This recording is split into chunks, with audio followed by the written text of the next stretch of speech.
One of these forgotten features cost just $11 in 1934, and another was banned over fears it could injure pedestrians on the street. These are 20-car innovations that once seemed like the future, but failed to survive changing times, tighter regulations, and shifting tastes behind the wheel. Bench seats were a defining characteristic of vehicles from the 1960s and earlier, stretching across the entire width of the front cabin to create one continuous seating surface. This design stood in stark contrast to the individual bucket seats that dominate modern interiors, and it allowed 3 people to sit up front, though whoever drew the middle position rarely enjoyed the ride. The communal feel of bench seating gave way to bucket seats as manufacturers prioritized better ergonomics, enhanced safety features, and improved comfort for each occupant. These days, bench seats survive mainly in classic and vintage automobiles, where they trigger waves of nostalgia for a different era of driving.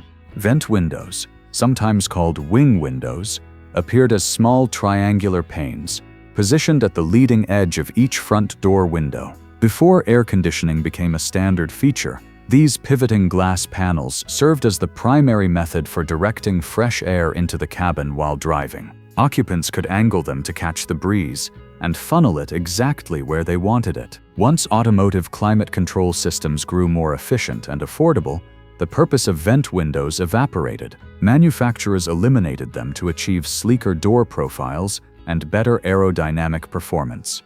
Ashtrays and cigarette lighters reflected the widespread acceptance of smoking throughout much of the 20th century, appearing in nearly every vehicle that rolled off assembly lines. Growing awareness of tobacco's health dangers gradually shifted public attitudes, and smoking lost its social acceptability over the following decades. Legislative action accelerated this change, with many regions banning smoking inside vehicles when children occupy the seats. Built-in ashtrays have essentially vanished from new car interiors as a result of these cultural and legal shifts. The cigarette lighter socket managed to survive, though it now serves an entirely different function, providing power for charging smartphones, GPS devices, and other electronics through USB adapters plugged into what remains of this once tobacco-focused feature. During the 1950s and 1960s, when vinyl records dominated the music landscape, luxury automakers experimented with building record players directly into their vehicles.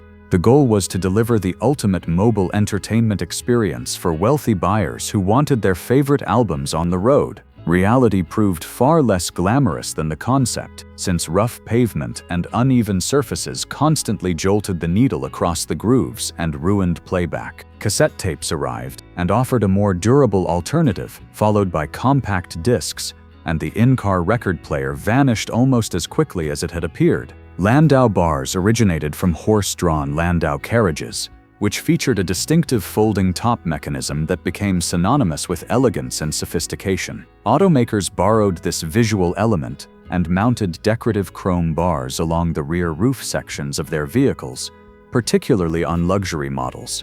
These purely ornamental additions created the illusion of a convertible top or carriage-style roof, even on hard-top sedans that would never fold down. Consumer tastes eventually moved away from such elaborate styling flourishes, and Landau bars came to represent an outdated design philosophy. Modern vehicles have abandoned them almost entirely, though they remain a distinctive marker of mid-century automotive aesthetics. The column-mounted shifter earned the nickname "Three on the Tree" and served as standard equipment in countless vehicles before center consoles became commonplace. Attaching the gear selector directly to the steering column meant drivers could shift without dropping their hand to the middle of the cabin, and this arrangement dominated North American automobiles from the 1930s through the 1980s. Interior design philosophies evolved over those decades, and floor-mounted shifters gradually took over because drivers found them easier to use and more naturally positioned. Column shifters haven't completely disappeared,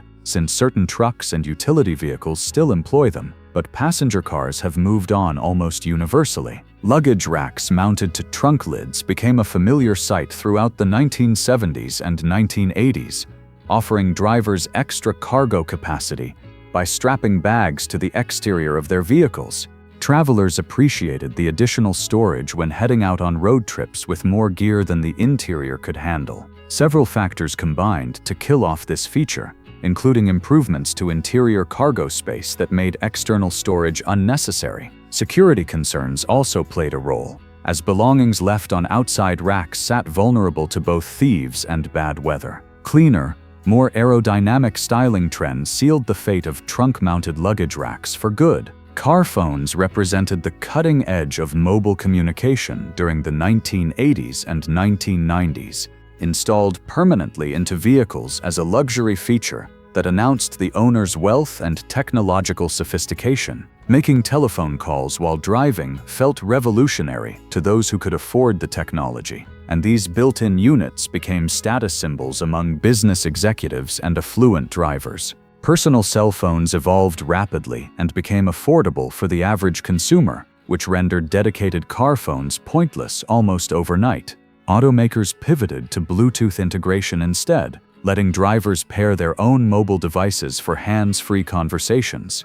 What once signified prestige now exists only as a curious artifact from the early days of mobile connectivity. Hood ornaments began their life as decorative mascots that transformed the front of an automobile into a rolling work of art. Luxury brands embraced these sculpted emblems as powerful symbols that distinguished their vehicles and communicated status at a glance. Pedestrian safety concerns eventually undermined their appeal, since regulators worried about the damage a rigid metal figure could inflict during a collision with a person on foot. Most manufacturers responded by eliminating hood ornaments entirely, or engineering them to retract upon impact. These gleaming figures may have faded from production vehicles, yet they continue to represent a romantic chapter in automotive design history. Pop-up headlights captured the imagination of car enthusiasts from the 1960s through the 1990s, appearing on sports cars that seemed to wink at onlookers when their hidden lamps emerged from the bodywork. Engineers tucked the headlight assemblies inside the hood or fenders,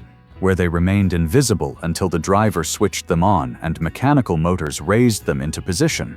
The result delivered both aerodynamic benefits and an unmistakably futuristic personality that bordered on playful, increasingly complex mechanisms, tightening pedestrian protection standards and changing aerodynamic priorities, all conspired against this beloved feature. New vehicles no longer offer pop-up headlights, but devoted fans still celebrate them as one of the most characterful design elements ever fitted to an automobile. Floor dimmer switches first appeared in 1927, emerging after the two-filament headlight bulb replaced earlier depressible headlight technology.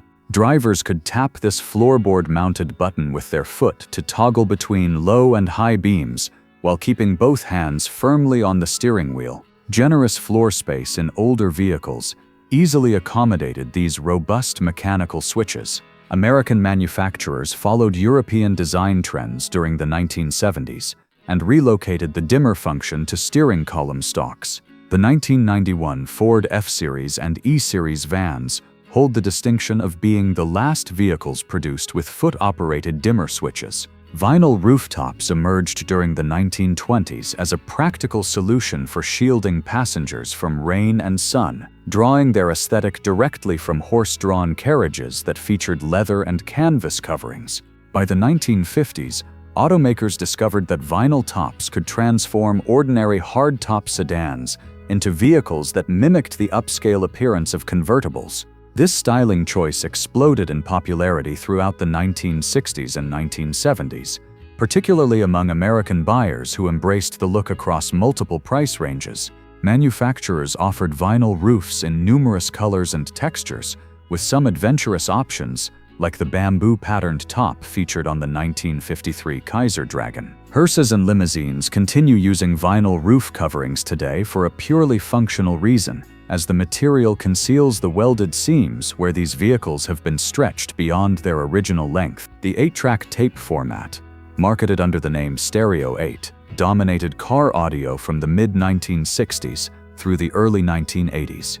Bill Lear of the Learjet Corporation spearheaded its development in 1964, collaborating with automotive giants Ford and General Motors to bring the technology to market. What made 8-tracks ideal for driving was their continuous loop playback, which eliminated the need to eject and flip the cartridge like other tape formats required. Each tape delivered approximately 80 minutes of music before cycling back to the beginning, though listeners had no option to rewind if they wanted to hear a song again. American and Canadian consumers embraced the format so enthusiastically that 8-tracks claimed the largest share of the entire consumer electronics market by the late 1960s. Collectors keep this vintage technology breathing today, as certain bands still press limited releases on 8-track cartridges as nostalgic novelties.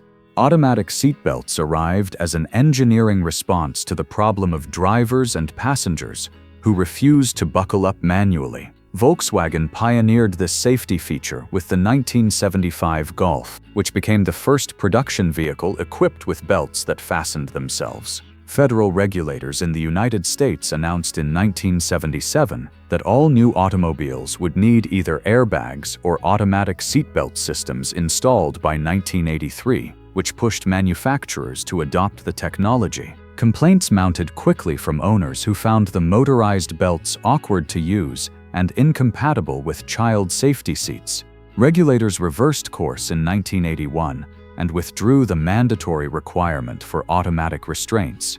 Despite the mixed reception, crash data revealed that vehicles equipped with automatic seatbelts recorded significantly lower occupant death rates than those with conventional manual belts. Tailfins transformed automobile styling throughout the 1950s and 1960s, projecting an image of speed and technological progress to buyers captivated by the space race.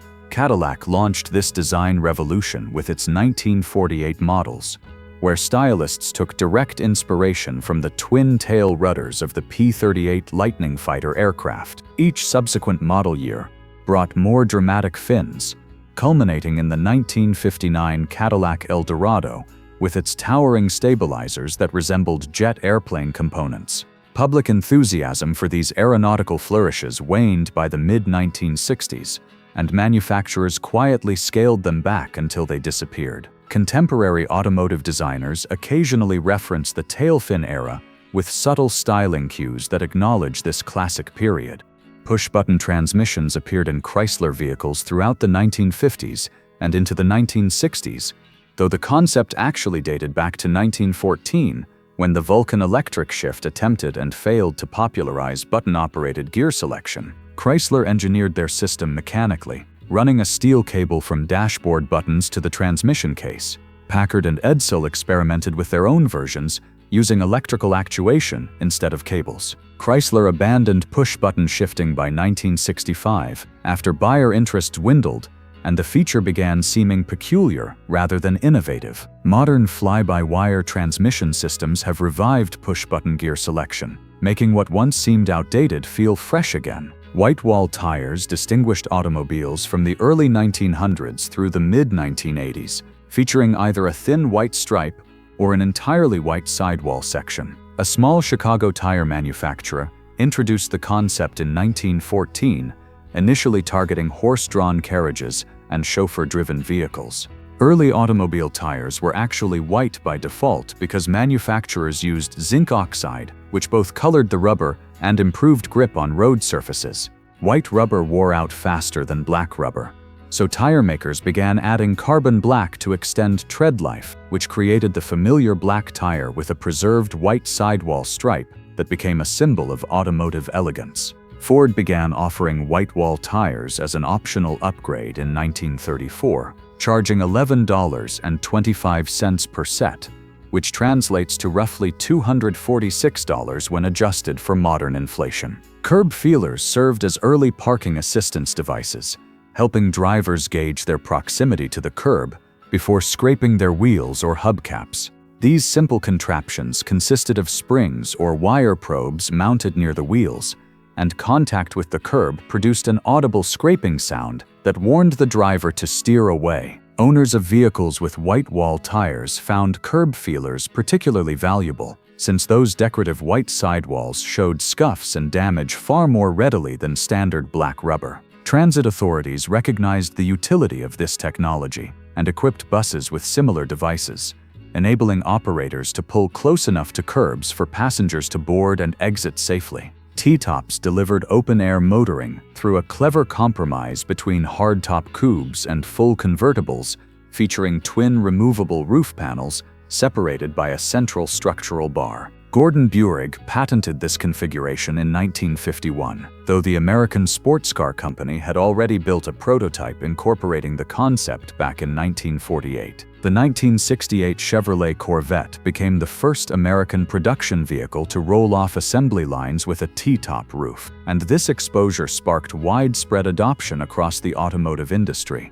Manufacturers crafted these removable panels from safety glass or acrylic materials, finishing them in either body-matched colors or standard black. Sports cars and certain other models embraced T-tops from the late 1960s through the early 2000s, attracted by the design's ability to combine convertible thrills with the structural integrity that a fixed center beam provided. Woody wagons earned their name from body construction that incorporated genuine hardwood panels into the passenger compartment, a technique borrowed from horse-drawn hunting wagons of earlier generations. American buyers developed an affection for Woodies during the 1930s, when manufacturers produced them as sedans, convertibles, and station wagons. Steel construction eventually displaced wood by the 1950s, driven by demands for greater structural strength and improved crash safety. The final vehicles built with authentic wood bodies rolled out of factories in 1953,